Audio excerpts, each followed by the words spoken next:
আসসালামু আলাইকুম ভাই বোনেরা, কেমন আছেন? আশা করি আপনারা সবাই ভালো আছেন। দেখে বুঝতে পারতেছেন আজকে আমি সকাল সকাল তৈরি করতেছি সাদা চিতই। সকাল সকাল শীতকালে সাদা চিতই খেতে অনেক ভালো লাগে। এটা কম বেশি সকলেরই পছন্দ সাদা চিতই। জানি না কারো অপছন্দ আছে কি না, তবে এটা আমার বেশ পছন্দ। মাংস দিয়েই বলেন আর বিভিন্ন রকমের ভর্তা দিয়েই বলেন।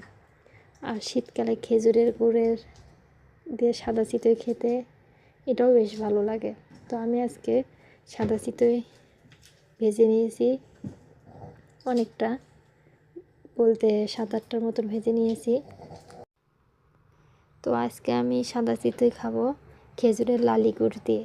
খেজুরের লালি গুড় দিয়ে সাদা চিতই খেতে আমার কাছে বেশ ভালো লাগে। এজন্য আজকে ঠান্ডা আবহাওয়া চট্টগ্রামে, এজন্য আমি সকাল সকাল একটু সাদা চিতই ভেজে নিলাম। দেখেন কেমন হয়েছে, যেমন ছিদ্র তেমন ফুলকো।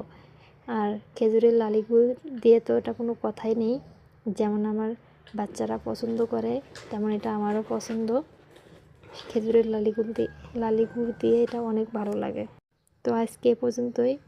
সকলে ভালো থাকবেন, সুস্থ থাকবেন এবং আমার জন্য, আমার বাচ্চা কাচ্চার জন্য সবাই দোয়া করবেন।